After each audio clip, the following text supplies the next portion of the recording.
How we doing, everybody? Matt Modi here with OddsJam. In this video, let's go over some of my best prize picks player props for today. I always fumble those words, but going to give you some DFS plays specifically on PrizePicks using OddsJam, using the positive expected value page to find these plays. So for those of you watching this video, I'm sure you guys are aware of how PrizePicks works. It's a DFS platform that's essentially a parlay of player props. The cool part is it has the same exact payout regardless of what specific plays you add. So every two-leg entry, no matter what plays you add, what player props, is going to double your money, going to be plus 200.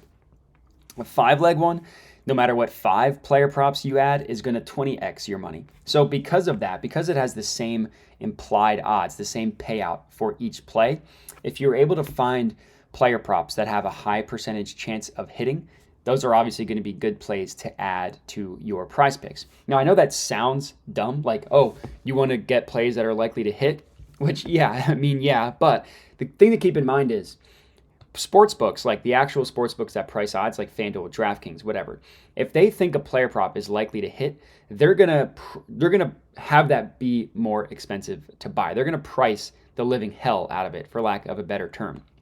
So for PrizePicks, a two-leg one, no matter what's going to double your money. If you find player props that the sports books think are likely to hit and you try to parlay them together, you're going to get like minus 150, minus 170 odds for each play individually, which is not going to be as good of a payout as PrizePicks. So when I say you want to find player props that are likely to hit, I mean you want to use the sports books to tell you what player props they think are likely to hit, and then you want to put those in your PrizePicks because you're getting the same implied odds. So I know that was a long-winded way of describing it, but it's very important to understand how PrizePicks works and how it can be profitable.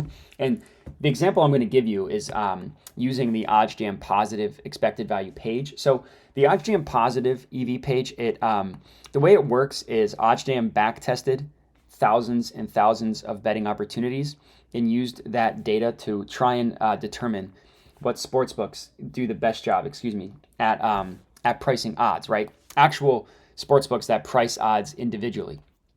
So that's exactly what you see here in these no-vig odds, right? They're odds pulled from the sharpest sportsbooks in the world. So if you can find player props that OddsJam calculates to be likely to hit, those would be good plays to add to your PrizePicks entry, as I've been saying. And OddsJam, the OddsJam positive expected value software will literally do this for you. It'll pull up plays that are likely to hit and show you whether they're good PrizePicks plays or not. So the first example here, it's a hockey player shots on goal, Artemi Panarin under 2.5 shots on goal. So if you click into this play, you can see that the implied odds on PrizePicks are at minus 119.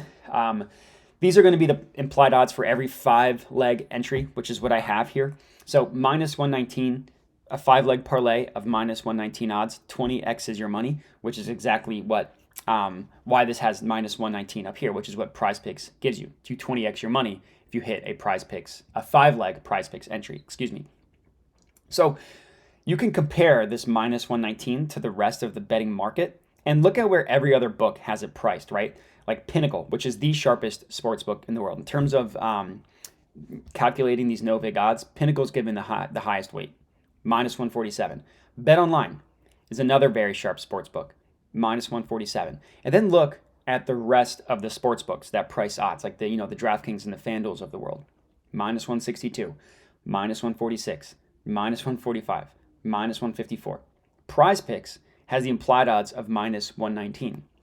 So this is a very, very good play to add to your PrizePicks entry. So this is going to be the first leg of this parlay for those exact reasons, right? The sports books that actually price each play individually are saying, hey, this is likely to occur. This has a win percentage of 55.55%. That's a good play. So Artemi Panarin under 2.5 shots on goal is my first one.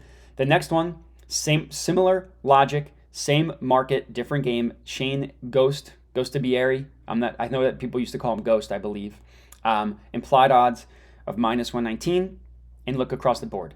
Minus 154, minus 139, minus 140, minus 145, minus 139.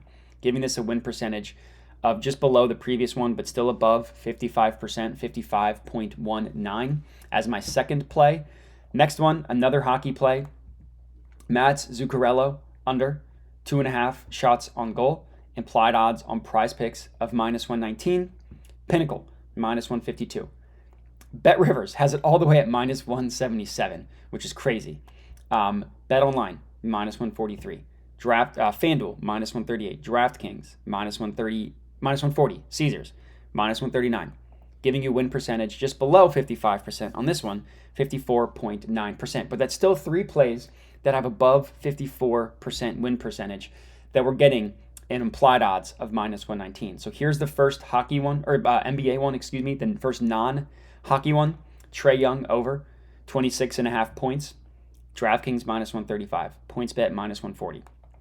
And then if you look at it in a new tab, you go to the player points market, you can actually see that every other book that doesn't price it at 26.5 prices it above this number. So we see 27.5 at FanDuel, at Bet Online, and that's obviously important as a sharp sports book. Another DFS platform, Monkey Knife Fight, and then Bet Rivers have it a point higher at 27.5. So that's a good sign. And then the last one, another hockey one, Mark Stone under 2.5 shots on goal. Not quite as likely as the other ones. Win percentage 54.79%, but still a good play. So those are my 5 PrizePicks entries for you guys to lock in today. 20x your money if we get this one to hit. So if you're tailing, comment and let me know. But that's it. So appreciate you guys watching and have a good one.